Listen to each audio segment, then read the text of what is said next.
C'est parti, donc François-Xavier Oliveau avec nous. Salut François-Xavier, directeur associé Initiative et Finance, qui est quoi, un fonds d'investissement, société de gestion, voilà, société de gestion.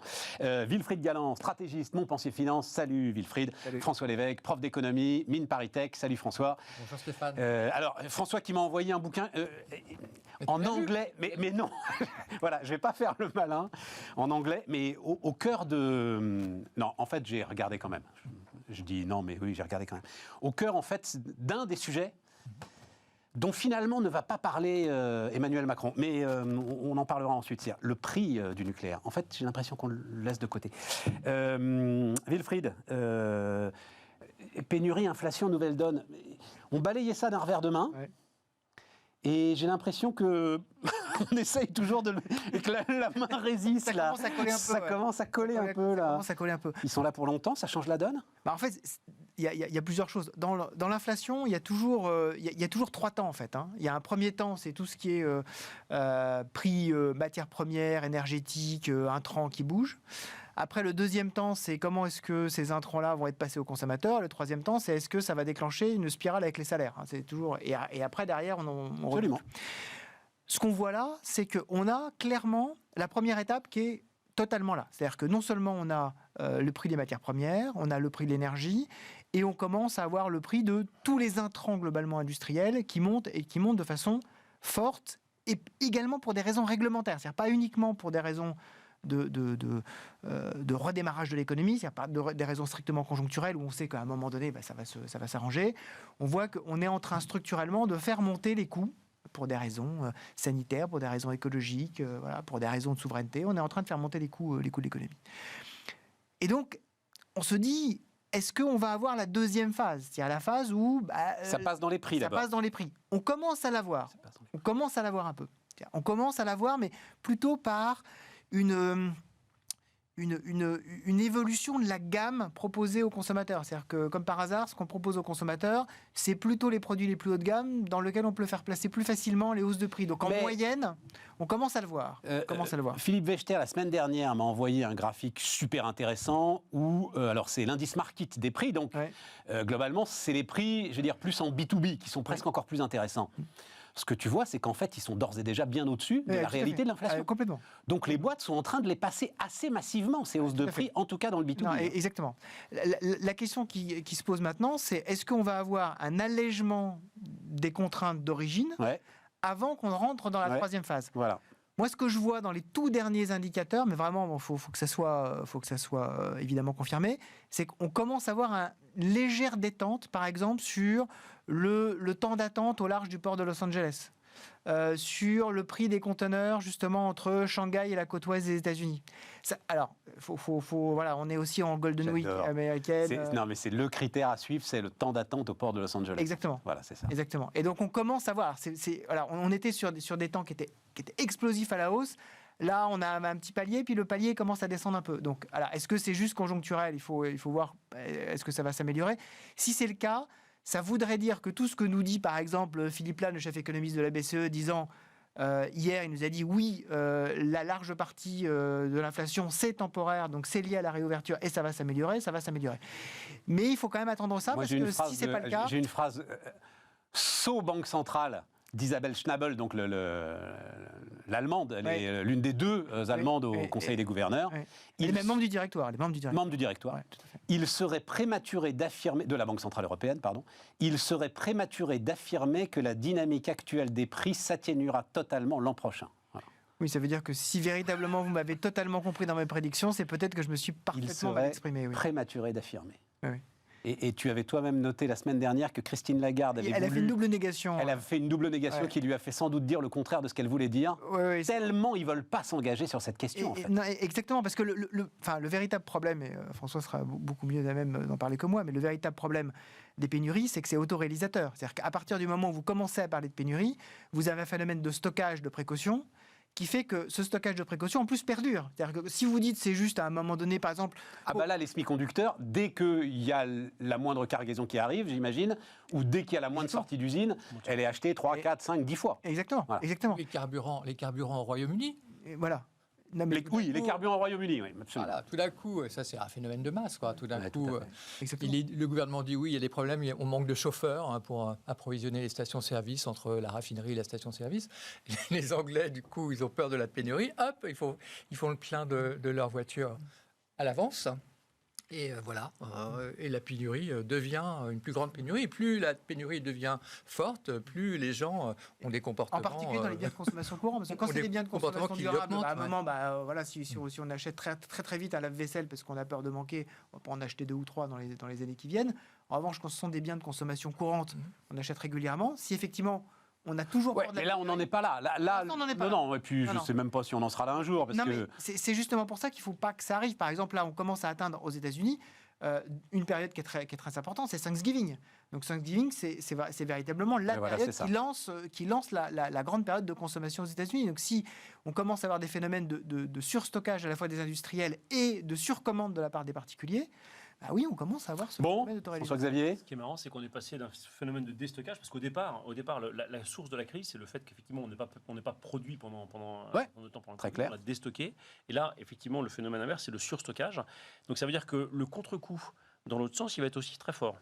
Les deux phases de baisse. Donc toi, tu penses plutôt une retombée finalement violente. Je ne sais pas quand. Une fois que les stocks seront pleins. Parce que tu as quand même un effet effectivement que qu'a très bien décrit Wilfried de temporalité et avec des décalages des phases de 6-12 mois.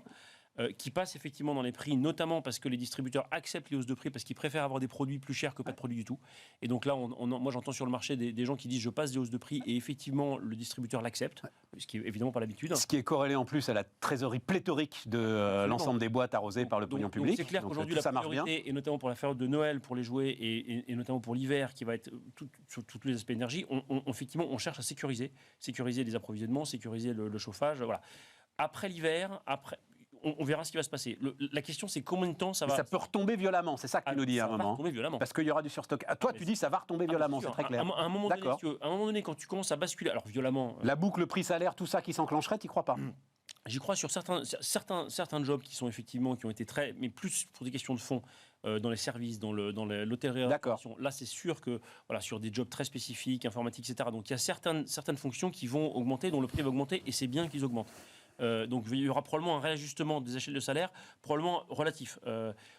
Quelque chose de oui, mais comme tu le dis, c'est structurel, c'est pas lié en fait à l'inflation. Après, derrière, l'inflation, est-ce que c'est une hausse des prix ou est-ce que c'est une hausse durable des prix? La définition théorique, c'est effectivement c'est une hausse durable des prix et des salaires avec cette logique de modélisation. Je ne crois pas que ce soit en train de démarrer. Ok. Je pense pas. Je pense qu'au contraire, nous, les deux pics d'inflation qu'on avait eu dans les années 2010, à 3 et 4% en 2008 et 2013, je crois, ont tous les deux été suivis de périodes d'inflation négative. C'est-à-dire qu'on est rentré dans le rouge en 2009 et en 2016. Et je pense que là, on monte tellement haut qu'on va descendre très très bas. Sauf que depuis le début, François-Xavier, on fait l'erreur, c'est Mathilde Lemoine d'ailleurs qui avait dit ça très très tôt, on fait l'erreur de comparer ce qu'on vit aux crises économiques. Oui, or, il faut la comparer aux pandémies. Et il y a des éléments de comparaison possibles avec les pandémies et les réactions économiques des agences sont radicalement différentes. C'est vrai, mais à la fin, tu as une crise de supply chain. C'est fondamentalement, là, la crise qu'on vit aujourd'hui, c'est une crise de demande, c'est vraiment une crise d'offres et qui n'est pas structurelle, qu'à un moment donné, il y a une demande très forte, une offre qui n'est pas suffisante, et donc la demande a exactement ce que décrivait François tout à l'heure, cette espèce d'effet autoréalisateur de créer des pénuries. Et donc ça monte jusqu'à un moment donné où effectivement les stocks commencent à être vraiment pleins et les gens commencent à baisser leurs demandes. En même temps, tu as la capacité d'offre qui a augmenté, qui augmente de plus en plus. Il y a des investissements qui sont faits sur la capacité de production. Et donc à un moment donné, le truc va s'inverser, et va s'inverser probablement aussi brutalement. Et je pense que c'est ça que craint la Banque centrale. Je pense qu'elle le craint parce que le jour où ça va s'inverser, là, il n'y aura plus beaucoup de leviers pour tenir l'inflation. Mais c'est probablement pas avant 1 ou 2 ans. François ? Moi, mon interrogation, elle porte sur la demande, sur l'évolution de la demande, sur l'évolution de la consommation sur le plan mondial.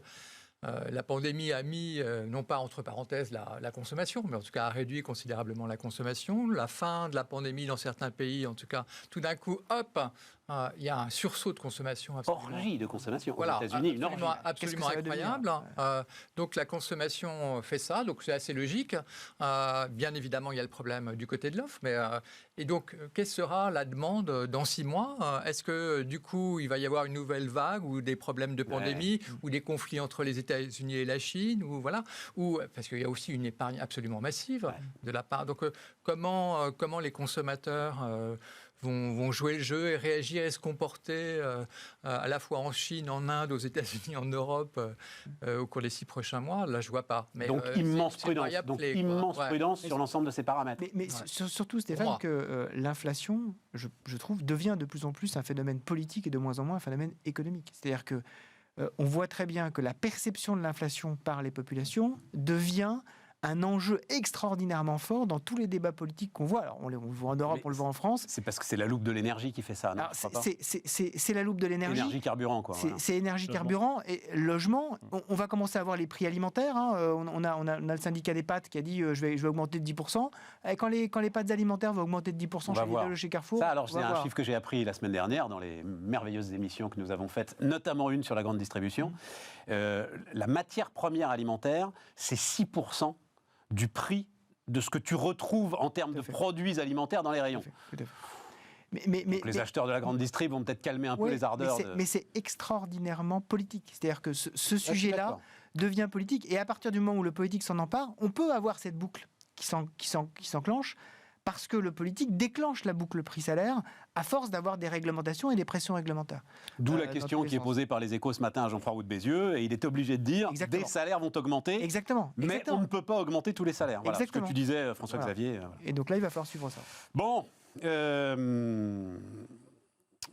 François, alors, mine Paritech, mais aussi auteur remarquable bouquin sur les entreprises hyperpuissantes. Moi, je voulais voir, même si c'était la semaine dernière, mais je voulais ton avis, et puis évidemment le vôtre, mais ton avis sur Facebook.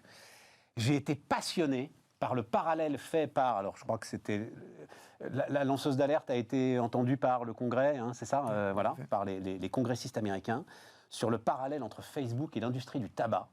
En gros, Facebook cache des études qui montrent la nocivité de son produit, comme le faisaient les industriels du tabac dans les années 50 et les années 60. Est-ce que c'est une crise de plus pour un Facebook qui est en crise permanente, ou est-ce que celle-là est plus dangereuse que les autres? Comment est-ce que tu as regardé ça? Moi, je pense qu'elle n'est pas plus dangereuse que les autres, mais l'accumulation va finir par poser des problèmes aux investisseurs, aux annonceurs, etc. La comparaison avec l'industrie du tabac est effectivement sur l'idée d'offusquer une partie de la réalité qui est les méfaits liés aux méfaits d'une utilisation trop intensive de Facebook. Mais rappelons quand même que l'industrie du tabac, elle tue. Voilà. Alors, est-ce que Facebook tue indirectement, oui. C'est pas sur la gravité, je crois. C'est sur le mécanisme. Voilà. Les conséquences ne sont pas cette lanceuse d'alerte arrive. Oui. Alors, c'était sur les adolescenteux d'ailleurs, davantage visiblement que les adolescents, avec des études de Facebook qui montrent « Ouh là là, c'est chaud ». Et en parallèle, Facebook qui continue à travailler sur alors je crois que c'est plus Instagram que Facebook d'ailleurs qui pose problème, sur un Instagram pour les moins de 13 ans. Oui, mais là, c'est classique. En plus, aux États-Unis, on n'aime pas les gens qui mentent. Ou en tout cas, quand les gens mentent et qu'ils sont piqués par des juges, ça peut leur coûter cher. C'est le péché majeur. Voilà. Ouais. Et donc là, visiblement, ils ont menti parce qu'ils... par omission, mais peut-être, mais pas simplement. C'est-à-dire qu'il y a aussi les discours de Facebook qui sont relativement rassurants en ce qui concerne l'utilisation de leurs 3 plateformes, Instagram, WhatsApp et Facebook. Donc ça fragilise Facebook, mais en plus, ils ont un modèle d'affaires qui est relativement fragile dans la mesure où c'est un marchand d'attention. Donc la seule recette, ce sont les recettes publicitaires. Donc c'est pas comme Apple, c'est pas comme Amazon, c'est pas voilà, même si Amazon fait de la publicité. Donc là c'est une fragilité intrinsèque. Vous avez des annonceurs qui finalement vont trouver qu'une partie de leur argent serait mieux utilisée ailleurs, serait mieux placée ailleurs parce que l'image de Facebook n'est pas bonne. Vous avez une fragilité. C'est ça. Alors évidemment la grande force c'est quand même 3 milliards d'utilisateurs. Voilà. Donc, bon. Mais les utilisateurs ils peuvent quand même un peu bouger sur TikTok, sur d'autres plateformes. Donc, des GAFA, c'est quand même Facebook qui me paraît le plus fragile. Et en plus, Facebook, on peut découper Facebook en morceaux beaucoup plus facilement qu'Apple ou Google. C'est-à-dire, on peut, Instagram d'un côté, WhatsApp d'un côté et Facebook de l'autre. Et puis, voilà, on peut faire du standard oil ou de briser, comme on a brisé les télécoms aux États-Unis au XXe siècle. Eh bien, on peut relativement couper facilement Facebook. qu'on ne peut pas couper facilement les autres. Donc à chaque fois, c'est un coup de boutoir qui vient fragiliser le truc. Tiens, j'y pense, mais je vous montrerai l'image demain si vous n'avez pas le temps d'aller la chercher. Mais il y a Jeff Bezos qui a envoyé, je ne sais pas s'il va en envoyer d'autres, mais qui a envoyé une du Barron's de 1999 qui explique pourquoi Amazon n'a aucun sens, pourquoi est-ce que ce que dit Jeff Bezos est absurde. Il ne fera jamais d'argent. Puisqu'en fait, c'est un intermédiaire. Or, il faut vendre directement ses produits. Et il est même dangereux, d'ailleurs, parce que en fait, il est représenté sous l'aspect d'une bombe qui va exploser. À la figure de Wall Street, mars 99, moyen emploi en haut. Tu verras, je ne sais pas si tu as regardé cette ligne du Barron's. Je l'ai regardé, mais j'ai pas signe de fragilité sur les marchés. Un an avant, c'était un an avant. Un an avant, mars 2000. Un mot sur Facebook, c'est intéressant cette logique de corréler en fait l'idée de l'addiction aux réseaux sociaux avec l'addiction au tabac. Je trouve ça passionnant. Elle dépasse complètement Facebook. Parce que tu peux découper Facebook en Instagram, WhatsApp. Tu auras toujours l'addiction. C'est simple, mais tu as toujours l'addiction. Tu n'as pas réglé le problème.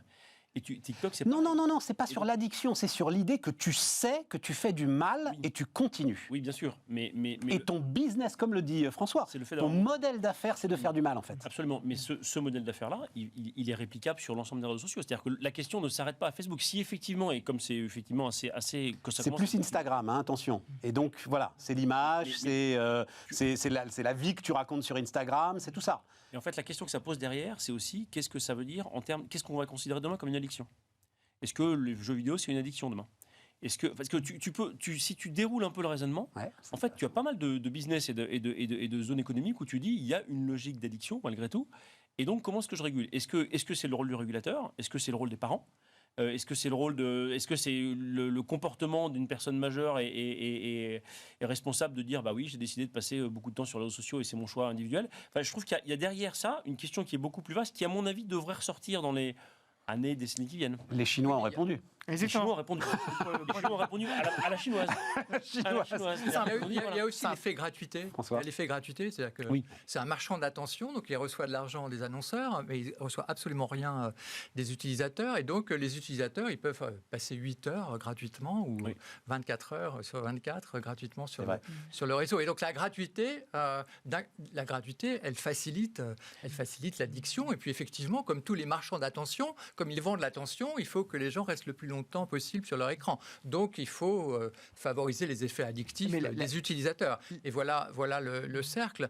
Mais la gratuité, je veux dire, une fois que vous avez fini la bouteille de vin, vous êtes alcoolique, vous en rachetez une, mais à un moment, 2 litres, où vous n'avez plus de sous, et les paquets de cigarettes, 2-3 paquets de cigarettes. Oui, ça coûte cher. Facebook, on peut en faire une arme. C'est-à-dire qu'on peut faire du prix du tabac une arme pour essayer de lutter contre l'addiction. Facebook, vas-y, Wilfried. Là, je trouve que le véritable sujet qui se pose indirectement à Facebook au travers de ça, c'est le fait qu'ils vendent effectivement de l'attention, mais qu'ils sont incapables, et on se rend compte de plus en plus, de faire véritablement un ciblage de façon précise. Or, ils vendent de la publicité, et ils vendent de la publicité ciblée.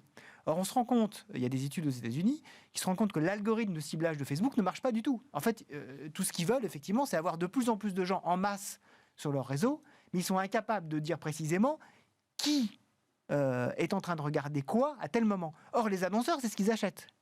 Et donc, ils se rendent compte, c'est pour ça que, par exemple... T'es sûr de ça? C'est la grande illusion technologique dans laquelle on baigne. Exactement. Ah, mais j'en suis absolument sûr. D'ailleurs, Procter & Gamble a décidé de baisser de 100 millions de dollars ses investissements dans la publicité numérique, et en particulier dans Facebook, parce que justement, ils se rendent compte que ils vont cibler des niches de clients ou de prospects qui ne sont absolument pas les bonnes. À l'autre bout du spectre, c'est Anthony Bourbon, le patron de Feed, je dis autre bout du spectre du business, parce que pas Procter, ça le deviendra, mais c'est pas Procter, qui lui m'avait dit au printemps dernier qu'il avait complètement arrêté Facebook. Parce qu'en fait, exactement pour ce que tu expliques, il se rendait compte que... le ciblage était très mal fait. Exactement. Et donc, en fait, d'une certaine façon, c'est là où on peut dire que le marché est bien fait. C'est-à-dire que plus on est dans quelque chose de masse où on va chercher à attirer de plus en plus de monde pendant de plus en plus longtemps, moins ceux qui vont chercher des choses extrêmement précises, que maintenant on cherche des choses extrêmement précises, extrêmement ciblées, vont être intéressés, vont être prêts à payer. Et donc, il va falloir à un moment donné que la technologie change ou que les méthodes changent, parce que tout simplement, l'argent ne va pas arriver. Sachant qu'il y a là aussi, en Europe en tout cas, des éléments réglementaires. Exactement. Qui ont fragilisé aussi le modèle publicitaire de Facebook.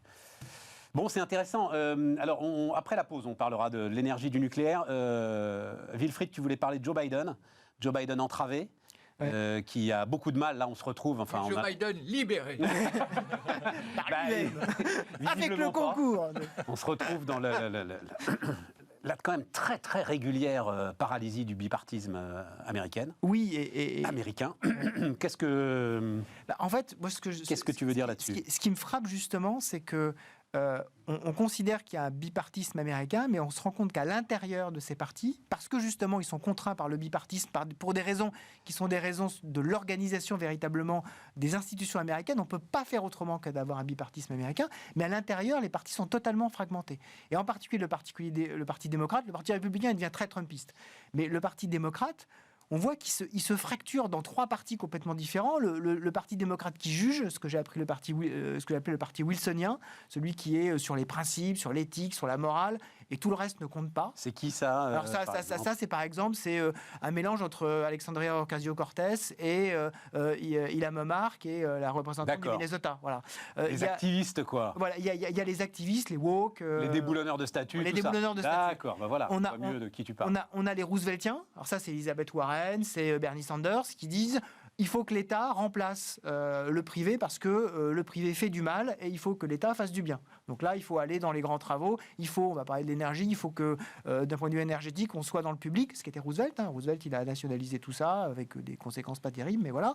Et puis on a la partie plus clintonienne-Obama, qui veut simplement mettre quelques cadres pour que le marché continue à prospérer. Et tout ça, en fait, à chaque fois qu'on a un projet, tout ça se tape les uns avec les autres et n'arrive plus à avancer.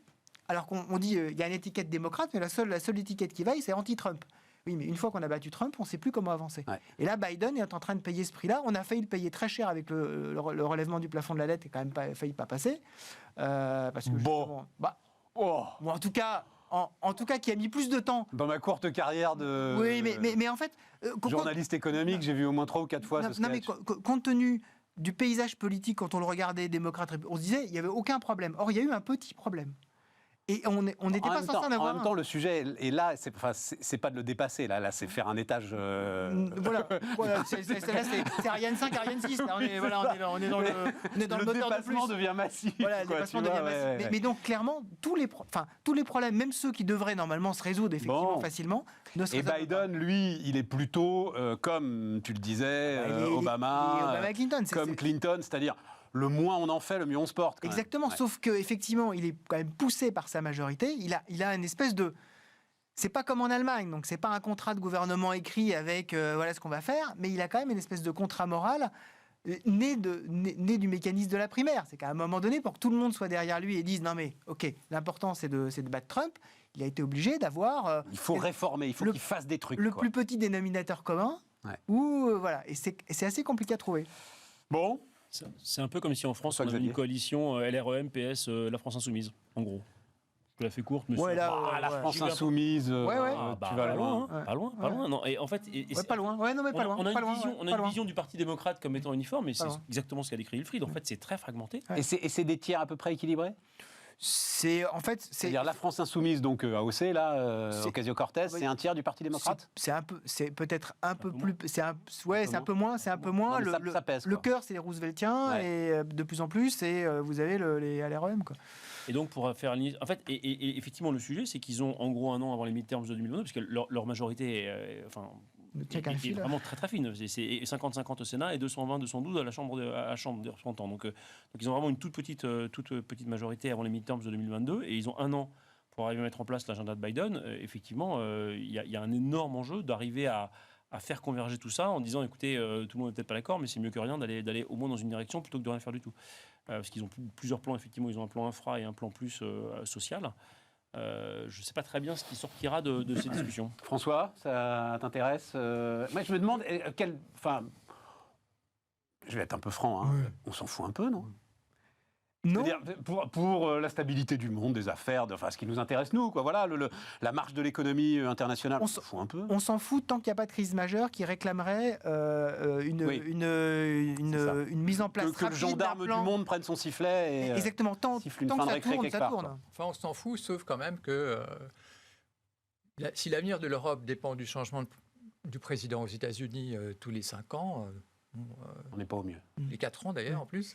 Les 4 ans. Les 4 ans, voilà, c'est un problème. C'est un problème et Moi, mon interrogation d'économiste, elle est plutôt dans la représentation, dans les comportements et les motivations des gens qui votent. C'est quel arbitrage ils font entre leurs convictions et le plaisir de voter pour celui qui va gagner, quoi. Ce qui me frappe dans les élections françaises, il est maintenant quand même admis depuis plusieurs années en France qu'il y a, lui, il faut voter pour lui parce que c'est lui le gagnant, quoi. Il a plus de chances de gagner. Je veux gagner. Et donc c'est l'idée que on préfère voter pour un gagnant potentiel que pour un perdant. Enfin, peut-être de plus en plus, et donc que les convictions, finalement, les préférences jouent un rôle moindre, parce que ce qui est important, c'est d'être parmi ceux qui ont voté. D'où tous les débats autour des sondages et de leur impact sur les choix réels. Je suis en train de me poser la question, est-ce qu'on peut faire 1 heure sur les sondages? Peut-être qu'il faut la faire, cette émission. Tu crois qu'on peut faire 1 heure sur les sondages avec des experts des sondages, etc. Avec des experts, bien sûr. Mais il faut aussi utiliser les bonnes figures.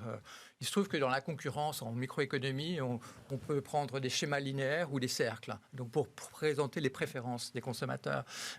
Quand on fait des sondages, on prend la ligne, d'accord, la droite, c'est-à-dire qu'on met l'extrême gauche, l'extrême droite, et on se dit, voilà, il y a les préférences, et en fait, du coup, les plus éloignés en termes de préférences, c'est l'extrême droite et l'extrême gauche. Et en fait, la bonne figure, et c'est la même chose en économie, c'est un cercle. Et du coup, c'est un cercle, pourquoi? Parce qu'en fait, les balancements de vote, c'est-à-dire entre les mélenchonistes et les lepénistes, sont beaucoup plus forts. Et c'est pour ça qu'il faut qu'ils soient très, très proches. Voilà, donc arrêtons de présenter une ligne droite. Les préférences, il faut les mettre sur un cercle, comme les modèles de microéconomie, pour savoir si on va au Starbucks d'à côté ou à un autre magasin de café. On fait une pause, l'énergie, l'électricité dans un instant.